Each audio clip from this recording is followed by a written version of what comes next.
Thank you all so much for your time. I'm really grateful because of all the things and places you could be spending your time. Hey, familiar names. I see who's popping in. I get to see the names. I don't know if you know, but it tells me when you join. So like I already see some familiar names. Thank you. I know you're here. I'm grateful. Of all the places and people you could spend your time with, like I'm honored that you are choosing to spend your time with me because I'm a mess. But here we are. Um, Goodness, this is going to be my last live, not ever. I will be back, but just so putting it out on record so nobody is worrying about me. This is going to be probably my last live for about a month. I'm going to be taking a bit of a partial hiatus kind of a thing where I'm still going to be doing writing, but I'm not going to be taking calls or doing any broadcasting. I'm gonna go take a little break with David and I. We're gonna run away to the woods. We'll just say that.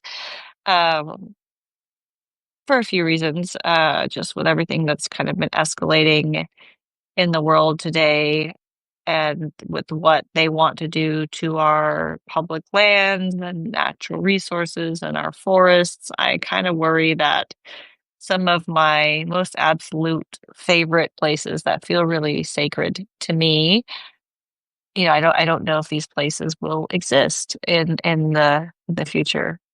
Notice some gray in your hair. It's a stressful time, I understand. Yeah, they're giving me gray hairs. And then I've been outside in the pool a lot, so like my black hair has been sun bleached and is turning like a light brown. I didn't even know my hair could be this light of a color. It's kind of interesting. My roots are still dark, but yeah, funny how that works. Um, but I'm 38. Not bad for 38. I'm 2 years shy of 40. I look forward to turning into a white-haired human. Like I don't know. I love my grandma, my abuelita, my abuela. She has white hair, and I think it's beautiful. I aspire to have a full head of white hair one day. Um, yeah, I'm gonna run into the woods and go take a little bit of a partial hiatus, and we're not gonna have good internet probably, which last time David and I traveled, and this is only gonna be for a month. We're gonna go see a friend. Like now, last time David and I traveled, I was doing a lot of consulting work and a lot of video calls, a lot of Zoom meetings, and so we everywhere we went, I had to have good enough internet to do some kind of a broadcast or to have video calls. And this time, because there were so many places I wanted to see that we'd go and we're like, oh, we're losing signal, we have to turn around. Oh, the internet's not good enough. We got to turn around. And so this time, since it's only like a month, I'm still going to be working, but we want to go places we don't need super fantastic, phenomenal internet for. So I'm going to not do lives for about a month, and I'm not going to be taking any calls, except for I'm going to be on a parenting podcast because the publisher for this one, these books, Routledge has gotten us an interview. Me and my co-collaborator Rebecca, we've got an interview on a parenting podcast. I won't say which one yet because I don't know if I can say, but so we're gonna do that recording on the road. So that's one obligation I've got to find good internet for because it's a podcast that it's kind of a big one. It's kind of a big deal, and it's one I used to listen to like years ago. And so I'm like, I know that podcast. Let's do it because uh I'm excited. So it would be silly not to take it. So I'm gonna make that happen on the road. But other than that one exception, to promote autism identity in me, which really I don't promote enough for how awesome these workbooks really are. I'm gonna do that. But that's the only exception to the like I'm not taking calls while we're on the road this time. And I'm hopefully gonna like really like work some half days, do some writing. I'm working on another little like self-published book that I don't think is going to be available in print. I think it's only going to be a PDF. The book I'm working on right now, actually, I'm working on two other books right now. Rebecca and she's putting together a proposal for the next book we're going to collaborate on, which I can't say more about yet. That'll hopefully, be published through a publisher.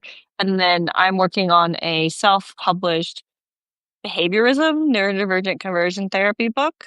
And I'm sure that's going to piss off some people and ruffle some feathers, but I feel like it's something that needs to exist before in my lifetime while I'm here to write it. So I'm working on that right now. So I'll be working on that book while we're on the road since I don't need internet to write, so I've got my Word document and I can do that whether or not we have internet. So I'm going to be writing a lot. I will still be writing on Substack.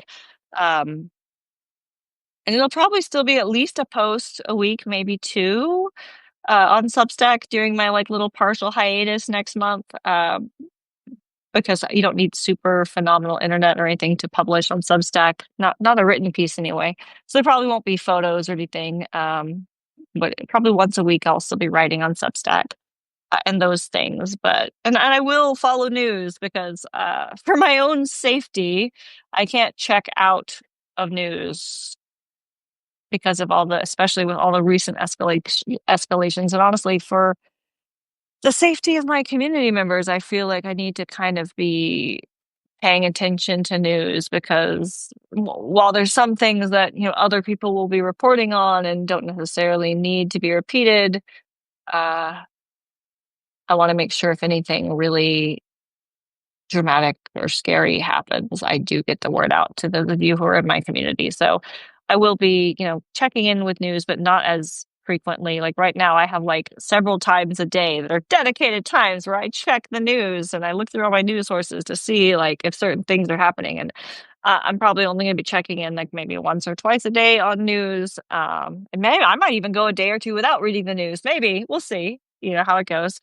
That sounds so nice going a day or two without reading the news because goodness, it's been a lot lately. And it was really it was weighing heavily on me last week. Especially last Friday night. I was just like the weight of everything with the latest presidential action that basically designates so many things as potential like flags for being a terrorist, like being anti-capitalist or wait, hang on, let me look. I've got a full list because it's just ridiculous. And I put out a Substack post on this, but hang on. Because I don't want to misquote or get anything wrong because there's a whole list. But there was the presidential action last week that came out that was titled "Countering Domestic Terrorism and Organized Political Violence." And so I'll just read an excerpt from that.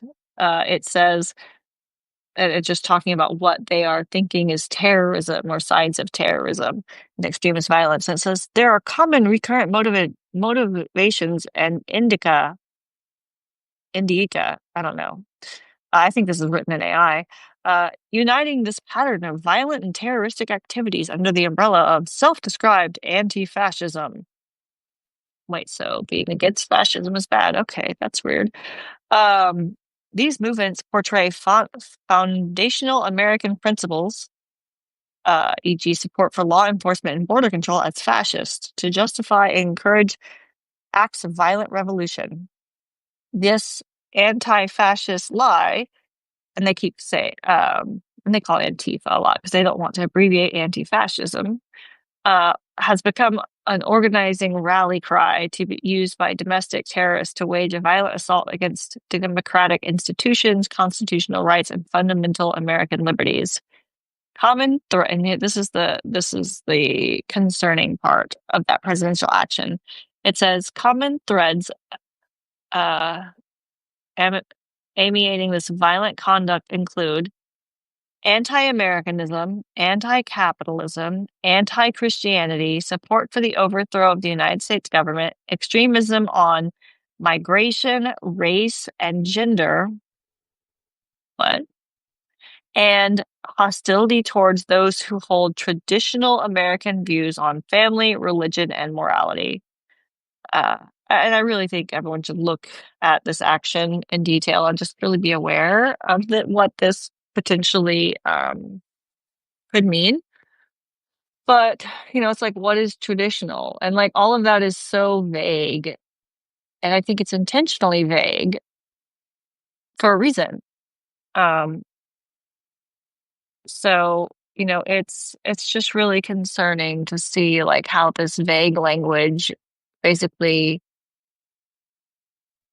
kind of demonizes anything that's opposed to the status quo, in my opinion. And are a lot of things that are actually very common ideals in this country that they want to call, terrorists or extremist ideals. So I'm waiting to see how this ends up being enforced across the country. But when Trump started talking about how he wanted to designate, these things as terrorist ideals and activities. And then when I saw that note that they were trying to find a way, like the Heritage Foundation was encouraging the FBI uh, to basically label trans people as TIVEs, transgender violent nihilist extremists or something like that. Like seeing those things and then seeing this presidential action come up and seeing them try to label Antifa, which isn't a group, it's an idea. It's like being against fascism. There's not like a membership card one gets for Antifa. Like it's just like anti-fascist. It's the short for anti-fascist. So it's a whole mess right there. But like just seeing this push for trying to label anything that is dissenting from MAGA views basically as like extremists and terrorism, and then seeing it put into presidential action. Like I really have actually started researching what countries potentially, if it gets really bad, could my partner and my family of dogs and I evacuate to if we have to, which is really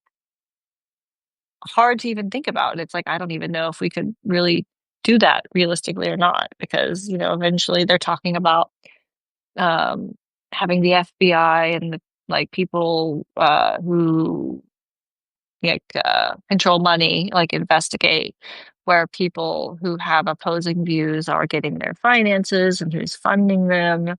So it's like they could very well just like shut down my social media pages, shut down my bank accounts. I don't know like what could happen. So it's like, are we going to leave the country and then get stranded somewhere where we have no support system with no money and no way to survive and support ourselves? Like it's really, really scary. Yeah. And it's just wild to see. So we're going on this little break to kind of see some places that are really special to me, and I think they're special to David as well, um, because I don't know if we'll have another chance, which is really sad to even think about, for a few reasons. Like, if we have to leave the country, which is not something I want to do, and I don't even know if we realistically have the resources to do, um, with what they want to do to all our public lands, and just basically they want to exploit and destroy the public lands and mine them for resources, which is like these are things we'll never get back. Will these places I love so much even be the same if we have to evacuate for several years and then come back? Will they still be here when we come back? Will I ever get to come back? It's just scary. And it's like right now I'm needed here where I am in Texas. My family needs me. And, it's not that simple to just leave, but, at the same time, if it becomes too dangerous, we might have no choice. It's just it's crap. It's crap that you even have to think that way. And then I just think about how many people can't leave even if they want to, right? And being that, we're in Texas, it's one of the probably least safe places you can be. And it's like, why is this world what it is? But it's where we are. And so, like, depending on what happens next, if they start going after people who are just private citizens like me for speaking, our minds, I'm waiting. Like, I'm watching to see, like, when they start indicting and arresting people on social media, because they already indicted some people who, this is what they're accusing them of. They were filming ICE people, doing their crap, and they followed them home and videoed all the way home. And then in that video, it showed their address of where these people of ICE lived. And then they were, screaming like, I think you all should know that ICE lives in your neighborhood. And they published it on social media. And these three activists are being federally indicted for doxing ICE members, which none of that is actually illegal activity. But they're trying to say it's terrorist activity. So they're already trying to indict and persecute people for doing things that are totally legal. As long as you are on public property, you are permitted to film and distribute anything that you can film from public property. And so following a member of ICE home through public space and then filming them until they get home, as long as you don't go onto their property, is totally legal. Disseminating the information to the public is totally legal. This is not something that normally would be a criminal charge. So that's one of the first instances we're seeing this being used against activists. And, we're looking to see what else is going to be used against people or simply invoking something that should be First Amendment rights. Let me see what's in the comments really quick. Hi there. Live keeps freezing for me. You're doing great work. Anybody else seeing the live freezing, or is it working okay? I'm hoping it's working well for everyone. Good to see you though. You might have to get back in and restart it. It might be my iPad's really hot. My technology's kind of old. It's not the best. I kind of need better technology. I have a good laptop now. It took me a long time to get it, but I finally got it, and I can't go live on a laptop from Substack. They make you use a mobile device, which is kind of inconvenient. As long as you still have a good hairstylist for your gray hair, you're okay. I am my own hairstylist. I don't mind the gray hair, though. Really at all. I'm excited. I'm like, they're wisdom hairs. They're wisdom hairs. And then David shaves the sides of my heads for me. So it's like, I mostly do my own hair. And I'm going to let it go gray, I think. Although I was thinking, I might dye it back to my natural black once and then let it go from there, just because all of the bleach, from here down, has been bleached where the green used to be. And I was thinking just putting the black on it to take the green out, because it doesn't stay anymore. My poor hair is so fried from when I used to bleach it. And so it's the bottom from here down is all in really bad shape. And so I was thinking about getting a gloss, a black gloss to seal the cuticle down and hopefully make my hair healthy again, because my poor hair has been abused. It deserves better. What's going on in the world, everyone? Heard about the shooting at LDS Church in Michigan? Yeah. Apparently that guy was MAGA. I also heard Trump posted something about it on Truth Social and then deleted it, but I didn't see it before he deleted it. But of course they'll somehow try to blame the left for that. But they've got photos of him in the Trump 2020 shirt that says "Make the Lids Cry" or something like that. And then he had Trump, Pence posters or signage outside of his trailer and stuff. So more right-wing extremism that I'm sure they will somehow try to blame on people on the left, which is wild. I was cutting my own hair. Speaking of my own stylist, I missed a piece. I was cutting off all my dead ends recently, and my hair is really uneven. I was just sitting here going, chip, chip, chip, chip, chip, chip. It's so uneven. I'm gonna have to do some more trimming. I wasn't doing it for looks. I was just trying to get it healthy. And now I'm on camera. I can see this really long piece that doesn't match the rest of it. Oops. Yeah. Who knows the motive on that guy? People, even in the MAGA side, people aren't buying the official story of what happened to Charlie Kirk. I spend a lot of time in reading in MAGA spaces, which if you don't have to, don't do it. It's mind numbing. And watching MAGA YouTube videos, because I've been studying them like ants under a magnifying glass. And it's really interesting to see, one, the MAGA has been eating each other alive recently. Nick Fuentes was talking about how it's really strange that Erica Kirk seems to not be as sad as one would expect. considering what happened to her husband.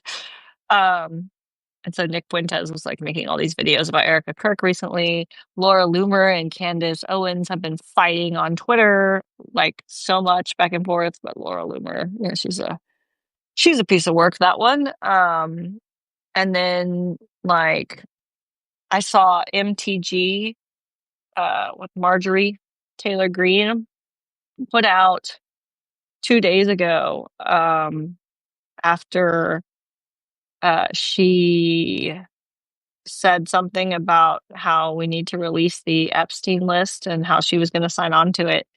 She said, 2 days ago, she made a point to make a post on Twitter that said, I am not suicidal and one of the happiest people you will meet. I have full faith in God and Jesus Christ is my Lord and Savior. As a sinner, I am only saved through his grace and mercy. With that said, if something happens to me, I ask that you will all find out which foreign government or powerful people would take heinous actions to stop the information from coming out, not only about this issue, talking about the Epstein list, but because of the truth I have been speaking.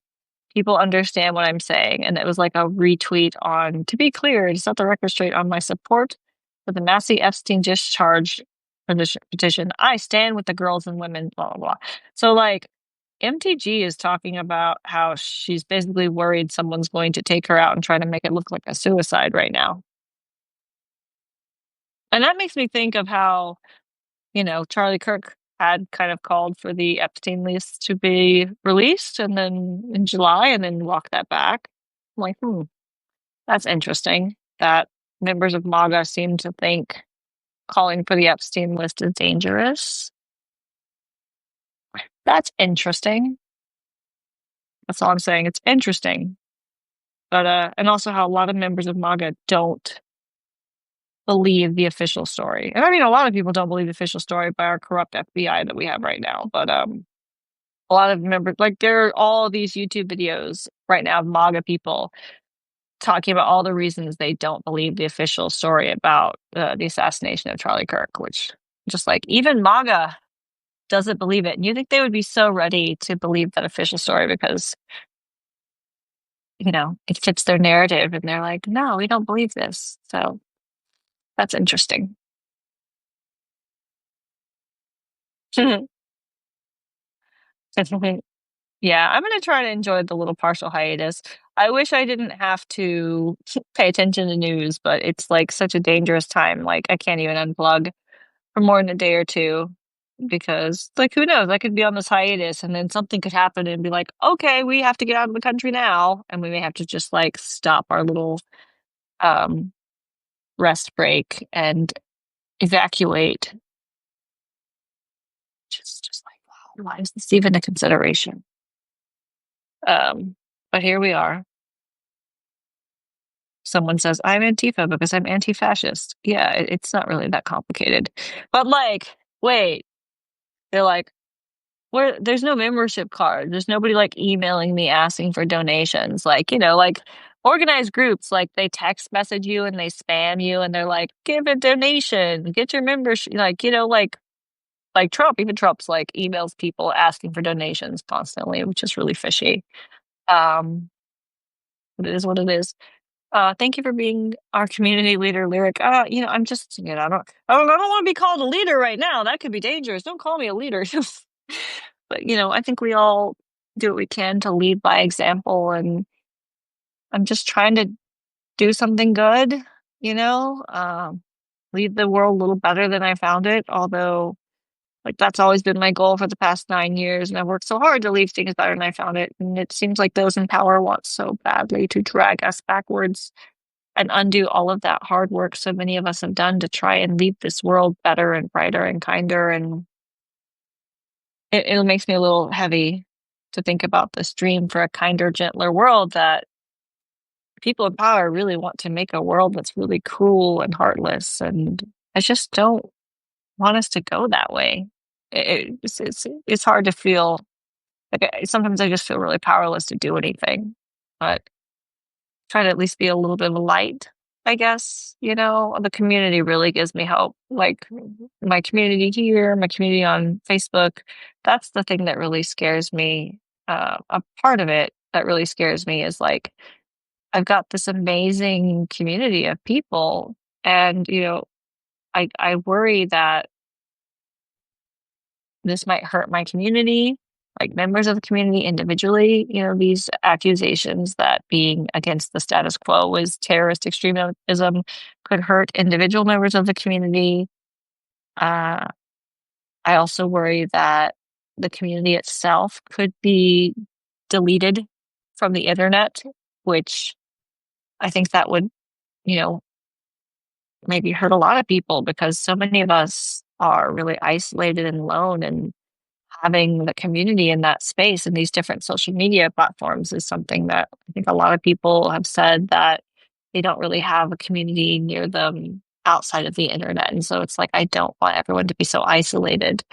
And then I love my community. It would really break my heart to like lose any of my communities, whether it's the Facebook community or the Substack community. I love all of the communities for different reasons. So it just really makes me sad to see that this community that we've been growing together for, 9 years now could potentially be in jeopardy because of this. But there's just so many really amazing people in the community.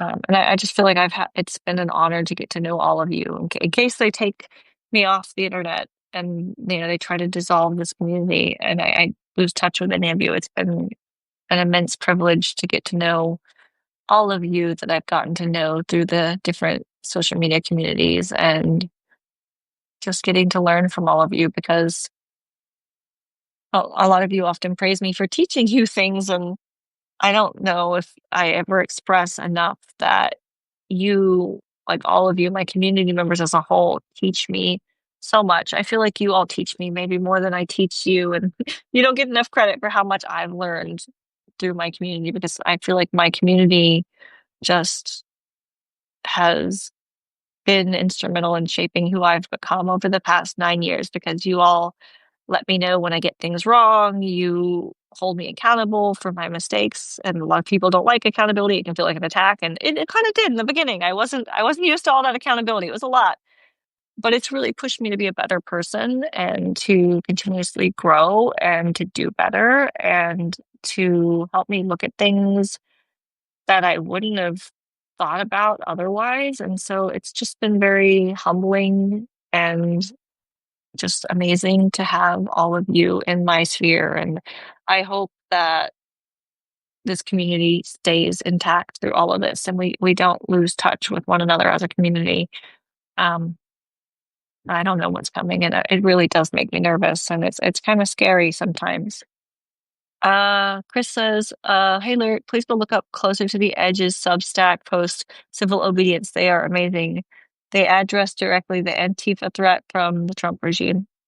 I will hopefully remember to look it up after we get out of here. But unfortunately, when the lives, because I can't look it up right now because it'll like disrupt the live, but when the lives get processed and repost onto Substack, they don't save all your comments, and so the comments disappear. And I might forget the name of the Substack I'm supposed to go look up. Unfortunately, that's a reality.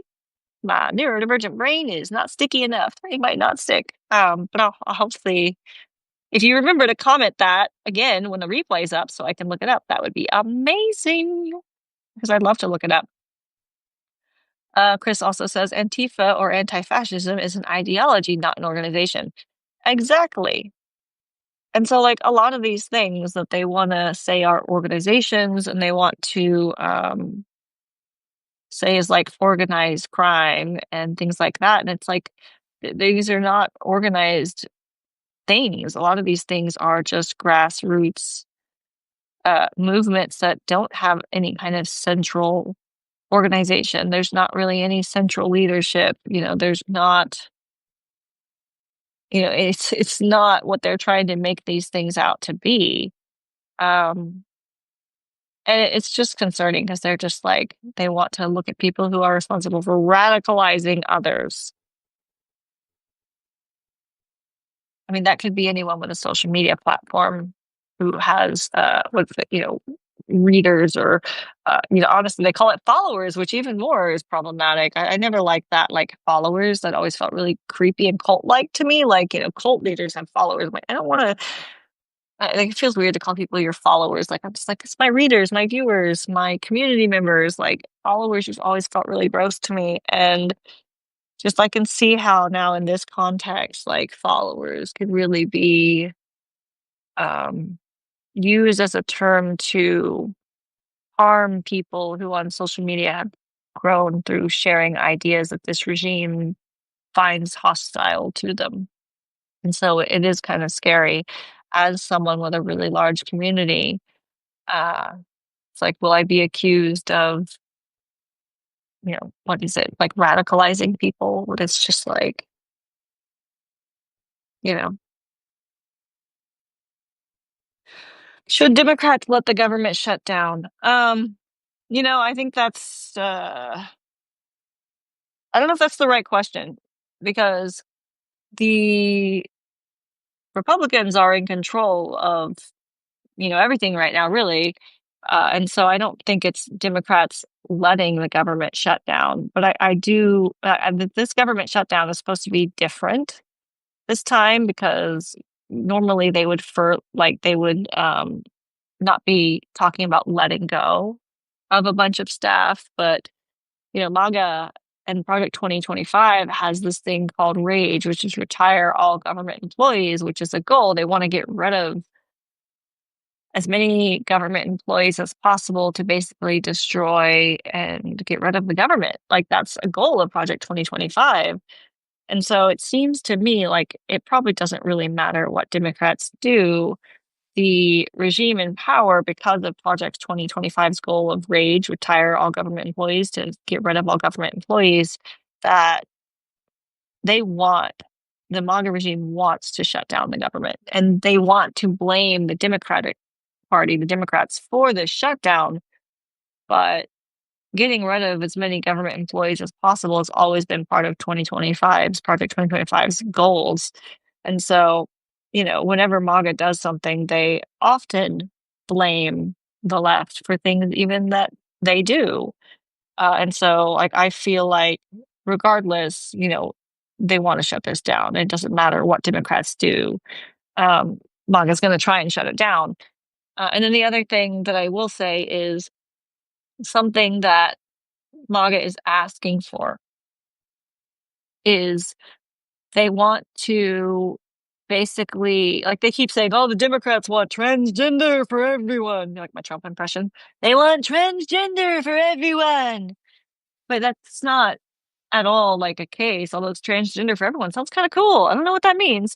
But like really, what MAGA is pushing is they want to shut down and defund any kind of hospital that is receiving funding that provides any kind of gender affirming care, not only for transgender minors, which originally they're like protect the children, but they want to stop funding for any hospital that is providing any kind of gender affirming care for any transgender person of any age. That's something that the Republican Party is trying to push through with this, which basically would pretty much eliminate any kind of trans affirming healthcare for any trans person of any age, period. Like if they do that, it will basically make it to where, like, once upon a time, trans people could only get healthcare in back alleys from really sketchy places. It would get rid of trans affirming care for trans people of all ages. This would be, a major blow against the trans community if they go along with something like this. And so I do think that anyone in power can't roll over and submit to throwing trans people under the bus in this way, so to speak. We should be protecting the most vulnerable. And they are really just using trans people as a scapegoat for all of this. And they want to blame the Democrats and they want to blame trans people. Meanwhile, trans people just want to get on with our lives, right? We just want to be allowed to exist and left alone. And, we don't want to be made into this big talking point. And so it's pretty insidious, honestly. And I think they are intentionally picking something that is so cruel and outrageous, and they're spinning it, in ways that are disingenuous and dishonest to really scapegoat trans people. And, it's really not okay. It's not okay. And see, a lot of people don't even understand the implications of what they're asking for. Chris says Republicans are already counting on and planning to leverage the shutdown, and they're going to blame Democrats for it. Yeah, exactly. Yes, that's exactly what I just said. But yes, in a much more succinct, to the point way, that is exactly it. Working for me. Okay, good. I'm glad it's working for me. Okay, I'm glad it's not freezing for everyone. Um, in the mountains of Colorado. Ooh, the mountains of Colorado is one of my favorite places. Uh, Andy, hi. I like the gray. I have gray hair since my 20s. Yeah, I had my first gray hair in high school. And honestly, it's probably because I'm parting it this way. Like when I part it this way, you can see more of the grays. But if I part it this way, there's less. So it depends on where I part it. Like if you think I have more grays or not. Like the further to this side you go, the more gray there is. And then the further this way you go, there's less gray. It's like it all started from this side of my brain for some reason. Like maybe this is where the stress comes from. No, I don't really know, but I don't mind them. I don't mind them. But look at how many of them are definitely like in recent years. Like it really has the gray hair is escalated. You're giving me gray hairs, MAGA. You're giving me gray hairs. Nice hairstyle. Thank you. It is a very sensory friendly hairstyle. Like I live in Texas where, it's literally hot as hell. Because it is hell here. No. But I have really, really thick hair. Like look at all this. With most of my head shaved, I still have this thick of a ponytail, right? And when it was not shaved, it was just like thick and it was so hot. It was torturously hot to have this much hair in a climate that is this hot. And so being in Texas, I can like clip my hair back and have a lot of hair conditioner, not conditioner, for like, air conditioner, hair conditioner.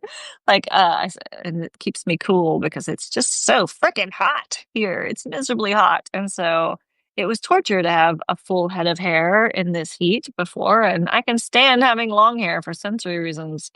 Also sometimes, get that little bit of gender euphoria, not having that hair out of the way. Like, anyway, if you know, you know. Let's see. Laura Loomer has been going Jasmine Crockett. Yeah, yeah. Laura Loomer says lots of racist things.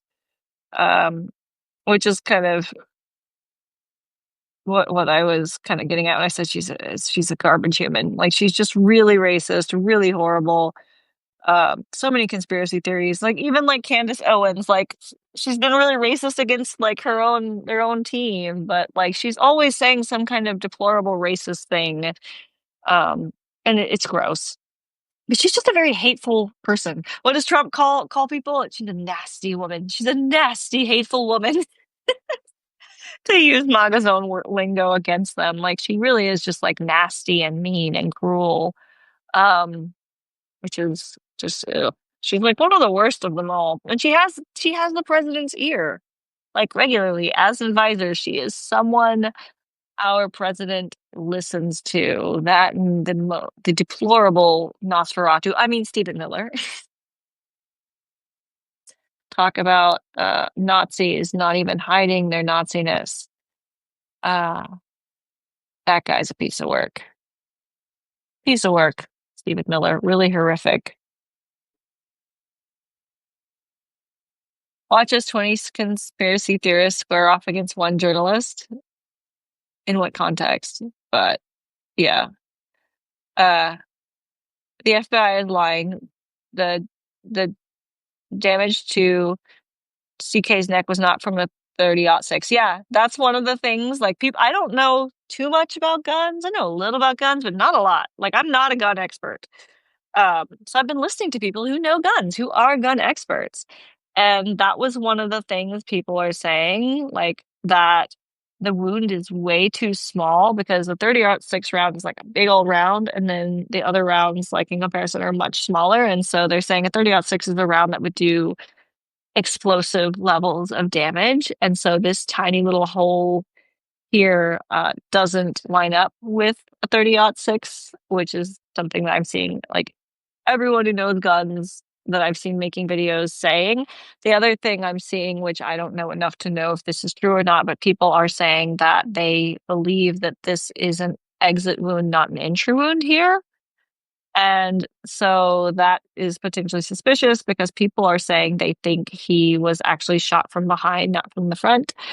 The other things that people were saying, like to know guns, the suspicious is that the gun that the FBI showed in the little cardboard box is not like the old turn of the century gun that they're saying Tyler was in Tyler's family. Like it's not an old gun, it's like a newer gun, which I guess I don't know enough about guns to know anything about that. And then the other thing that was really a red flag that people were pointing out about this assassination of Charlie Kirk is that there was no autopsy done, which is suspicious because according to Utah law, there are multiple instances under which an autopsy is mandatory by law in the state of Utah, one of them being a violent act like this. And then several others that it qualified under, that there absolutely must legally be an autopsy, and no autopsy was done. So that is very suspicious. So that's suspicious, you know. What was the other thing? There was quite a few things that are just really suspicious. To me, that supposed text chain thread that was released, I think is really suspicious because who talks like that? Like, who talks like that? Who calls their car a vehicle? Like, especially not a 22-year-old kid. And how convenient that it gives like motive and all these things and details that an FBI would need to like indict someone and to persecute a case and to like make up the charges. Like it's just really strange that it's so convenient. And also like, I'm sorry, I feel like the young people today know that even deleting text messages means like there's still a record that could be pulled. So like nobody would put all of that in writing because it's very incriminating. It just doesn't make a lot of sense to me. Also, like why would they release these without any timestamps? Because the timestamps are really critically important. And I've never seen a text transcript released like that that doesn't have timestamps. So that's also suspicious to me. Just so much about it is suspicious. Um, it's just very suspicious. Yeah, 30-06 have blown his head off. Yeah, that's what I've heard. Um, yeah,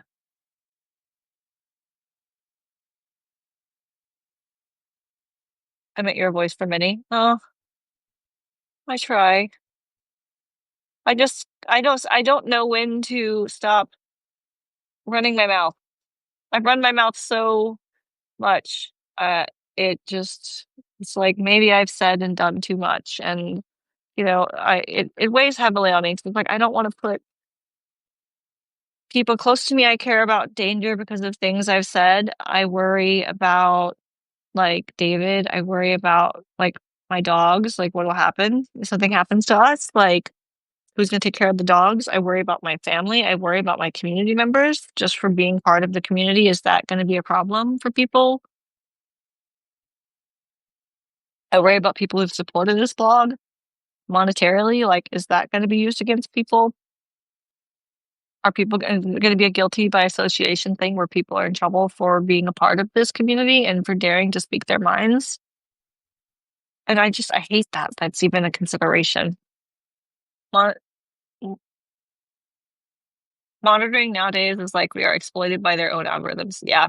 And that's kind of the thing. Like when I used to have a day job where I did business consulting, I did a lot of public speaking, and I did taught the things that are in this book, like this workplace business ethics book. Like I taught this stuff to businesses, and I helped them make their workplaces more inclusive for neurodivergent and queer people.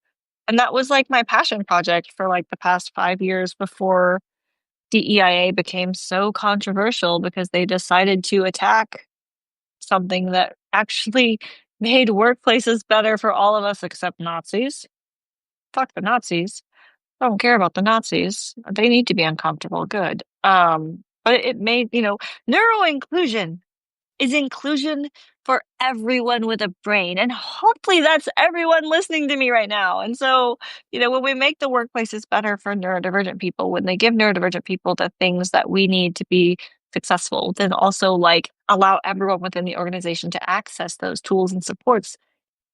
People who don't know they're neurodivergent or just everyone benefits. Like, for example, during COVID, like we lived in all right, we all live in a yellow submarine. Sorry. We worked in a company that we already had flexible work schedules, which was kind of because we had neurodivergent employees and it was better for us. But it was also better for everyone in the team. And then, during COVID, when we were all used to the flexible work schedule already, all of a sudden some of our team members were now teachers and parents and also working at the same time. And so like it was beneficial for those stay-at-home those parents who were now at home with their kids who were not allowed to go to school all of a sudden. And so it's like they could flex their schedule around their children and other things going on in their life. So it wasn't just good for neurodivergent people. It was essential for me as a neurodivergent person. I'm a people as a neurodivergent person to be able to flex my schedule a bit. It was essential for me, but it also benefited everyone in the company. And so many of these things actually like benefit everyone if we apply them. And so it's like we're shooting ourselves in the foot, so to speak, when we're being less inclusive. And it's unfortunate that we're going backwards like that. We're we're all in danger right now, so you need to live and be as loud as and bold as possible. Yeah, nice earrings. Thanks. I made this one, and then this one's just a little charm I threw on my little earring danglers there. I like this one. It's got lavender and a sunflower from my garden and some selenite. I don't remember what else is in there. I think it's got a rose petal. Hope you're well. I hope you're well too. Uh, can we talk before you go incognito? I'm actually today is the day. We're after this live right now.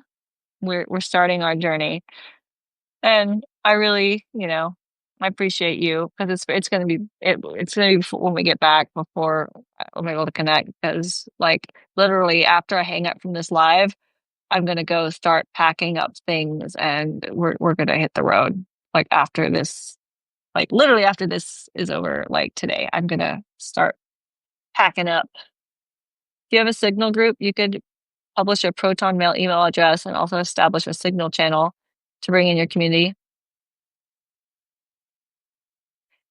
I have Signal. I don't have a Signal group. That's an interesting idea. I'll have to think about it, like logistically. Um, I need to think like what are the things I'm not thinking of? And also like could that potentially put people in more danger, like joining a Signal group? I don't know. I'll email and remind you. Thank you. It's these. That's gonna be loud. Sorry. The ruling class. The ruling class is deplorable. They're being ostracized by the same asset management. All thanks to Charlie Kirk and libs of TikTok. These extreme right wingers want to hurt Americans. Yeah, it's funny because like a lot of the things they like all the accusations are often confessions with MAGA people, I've noticed, or with Trump and those in power. It's like they accuse the other people of doing what they're actually doing. Bunch of pedophiles. Uh, People who are dealing with a lot of trauma get busy, which is how they win the game. Like people are so busy like surviving.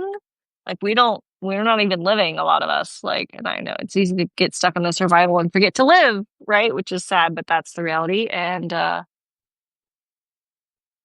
if people are so stuck in survival, like they're like often they can't even pay attention to what's going on outside of their own little bubble in their world because they're just trying to survive, right? And that's why like a lot of people can't even resist right now. Make elites great again? Nah. A blue tsunami is coming, and I hope it washes away MAGA and local, state, and U.S. congressional races. You know, a lot of people, I was just talking to someone else, I was on a podcast before this, and she's like, if when we get to the midterms, if we get to the midterms, it'll probably start going the other way. And that's the thing. It's like, if we get to the midterms,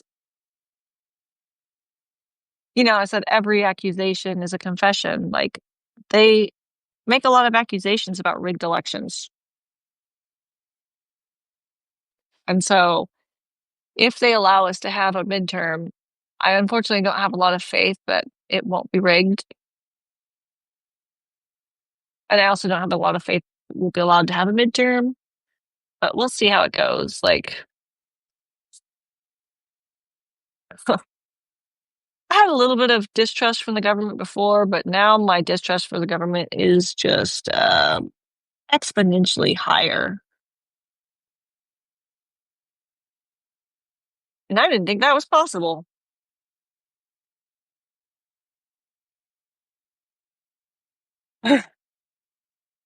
Read all the Tyler Robinson evidence. It's what you call an orgy of evidence. I've never heard that before. And it means it was a frame job. Yeah, it seems really suspicious. It just seems really suspicious. And it's just like thinking about the fact that Kirk was talking out against like releasing the Epstein files and he pulled that back. And then he was also talking out against Israel, which is a big no-no. Um, it's just kind of suspicious. And then also like personally, and I don't know that much about guns, but I am someone I think who picks up on patterns. And usually when we have some kind of a shooting, there's not usually just like one shot. Like usually there's multiple shots. And it's like there was just one shot and it was from pretty far and it like hit the target so precisely. But that seems kind of suspicious to me personally. And like I said, I'm not a forensics expert, I'm not a gun expert or anything like that, but I remember thinking that was kind of strange, especially for someone like I expected, like when they said it was like a one-shot KO, like I was like, oh, this is going to be some kind of like trained ammunitions, military expert sniper or something, right? Like that was my first thought before they said who done it. I'm like, well, certainly there's someone with a military background. And then it's just like this kid.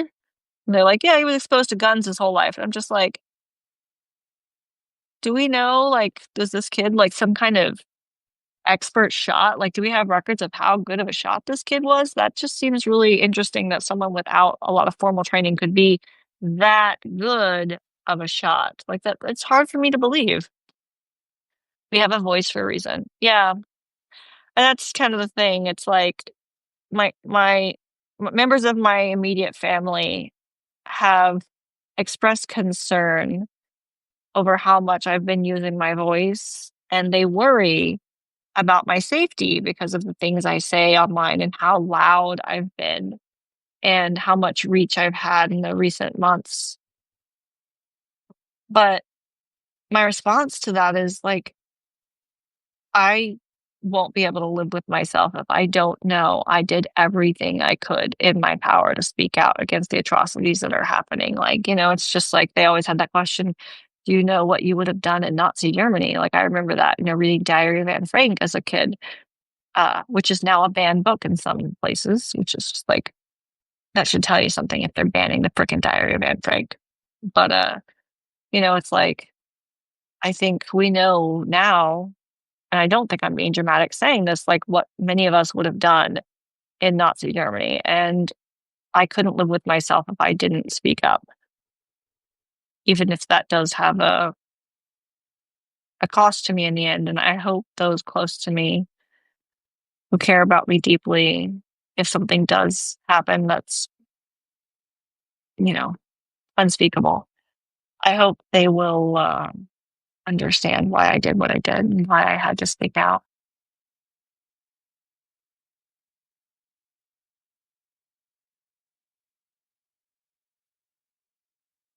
Yeah, the FBI is lying. Tyler Robinson is the patsy. He's not the shooter. That's my personal belief. I personally believe the same based on what I've seen. But it's hard to prove. But Yeah, I don't think the poor kid did it. And it's unfortunate to see. But here we are. It's a wild world to be living in.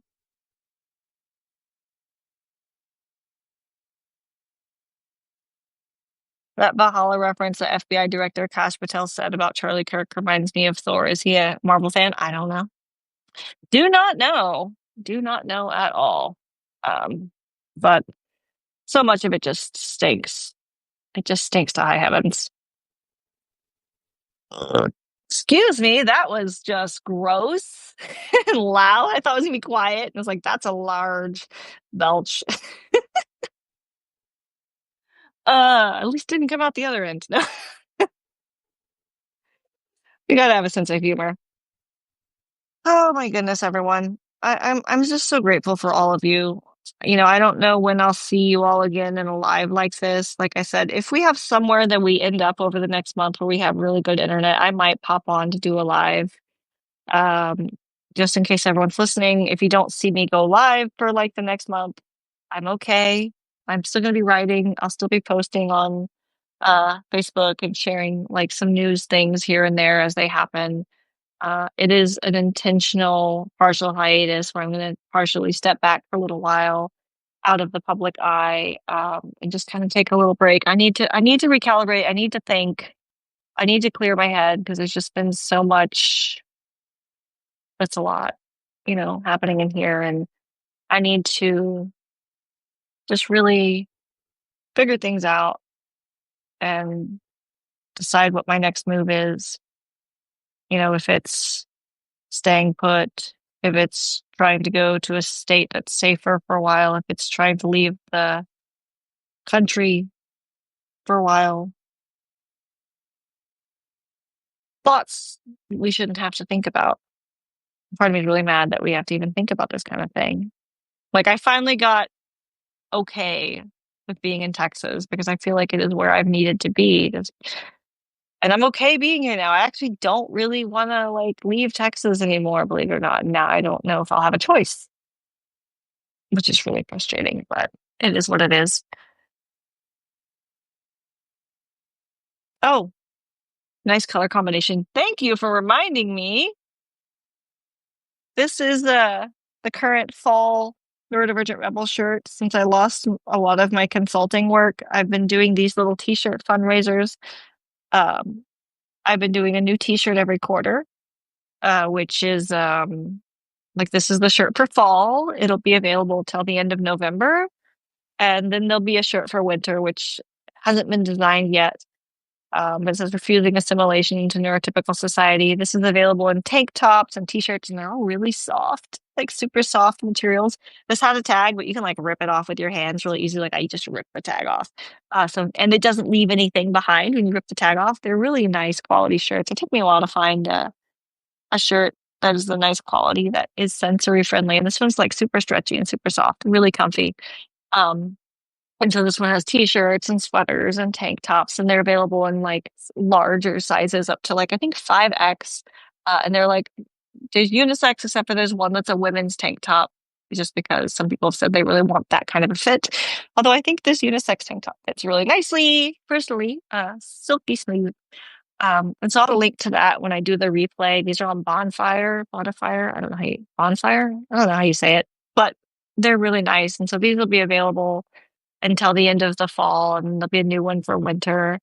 And everyone who's bought a shirt, like you have really made like the continued operation of this blog possible when I lost my day job, because really like the day job was how I lived, is how I supported myself. I don't like I had a client last month for September, and oh, it's still technically September, isn't it? I had a client in September, and before that my last like client was in May. And I used to have like 4 to 5 clients a month. But I've been so outspoken that even if I do get an inquiry when they start doing a background check and they look at my social media and the things I say, because I haven't been politically neutral enough, which is something because I work with corporate clients. Corporations like people to be politically neutral, but my entire life and existence as an autistic, neurodivergent, queer, gender fluid person has been politicized. And so I can't be politically neutral right now. And so I don't pass a background check right now when corporations look into me because I'm not politically neutral.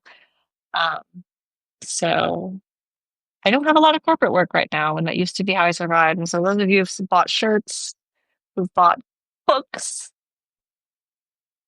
like, thank you. I can't thank you enough. Those of you who subscribe on Substack monetarily, thank you, because I try to put out a lot of stuff for free on Substack, so you don't have to subscribe monetarily to get content. But those of you who do, like, it means a lot. It means a lot right now, especially. It really means more than it's ever meant before. Um, I really can't thank you all enough for everything, for the monetary support, but also for the mental and emotional support, and for your kindness and your compassion and just all of that you've given me over the years. And I hope this isn't goodbye. I really hope this is just see you later and you'll get to see my face again in a live like this in a month. But it feels almost really final, which is kind of weird. I don't want it to feel so final, but I don't know what our world's going to look like a month from now when I'm supposed to come back and start doing these lives again. I don't know if, yeah, I don't know if this blog will still be here. Like, I hope it's still here. Like, I hope I get to keep going, but it's just, it's a wild, scary time to be alive. So all of you've made it possible and tolerable and just so much better than it could have been otherwise. And so I want you to all understand how much I appreciate you. And I don't even think the words do it justice, but I hope you all stay safe. And yeah, I'll just look at the comments real quick before I sign off. Same boat, politically neutral feels like politically complicit right now. Yeah, I agree. Go for walks too. I'm going to be doing lots of walks in the woods. Gotta get my bear spray. Gonna do some walks in the woods for sure. That's where all the magic happens, is the time in between the time and the moments of silence, and the downtime is where a lot of the inspiration comes. Um, yeah. Oh, I miss you. Thanks for being a good friend. You and David stay safe. You're in my thoughts. You're in my thoughts too. I literally was just thinking about you. I didn't mention you by name just because with the respect your privacy, but I was like, oh yeah, I have a friend in Florida. Um, yeah, I was literally just talking about you earlier today, actually, in the podcast I was just on, but it was like after the podcast was over and it was off, there wasn't on the recording. But we were just talking because, the person came from a similar background to your background, but from Texas. Anyway, that's a whole sidetrack. But yeah, you're all so amazing, and so I'm grateful that I've been able to get to know all of you. And I hope I don't have to disappear like permanently after this little break. I hope I get to come back and do these lives again, and I hope things start to get better. I want to be cautiously optimistic. It's just kind of hard sometimes, and so I think because things have been so heavy is why I need to take this little break for a while and just kind of recalibrate. So I plan to be back in about 30 days or so. And like I said, if we somehow have like amazing internet somewhere, we end up on the road, I might jump on and do a little live. But yeah, I'm gonna take this little break, a little time, because I don't know. It just feels like things might be about to get really bad, and what they say, the shit's gonna hit the fan. And I just want to have a little piece of something before things might become astronomically worse. A weird thing to say. It's a weird thing to say, and it's like, ugh, why are we here? Why is this reality? I don't know. But thank you all. In case I don't get to say it again, in case I don't get to come on here again and say it, thank you for being part of it. Yeah. All right. I'll see you next time. I'm gonna hit end, and then the replay is gonna take some time to process. When the replay's up, I'll go ahead and post it, and I'll put a link to where you can grab the shirt if you want to help support the blog in that way. And I'll try to remember to put links to the books too, because that's another way you can support. Also, requesting your library carry these books is really a great way to help too. Just if you want to help and you don't have money yourself, like, ask the library to carry this book. And then you can check it out, and then you don't have to spend any money, and it can support my work. It means a lot. And, all of you, I hope you stay safe out there and just be careful. I send you my love, and I will hopefully see you in about 30 days. Bye.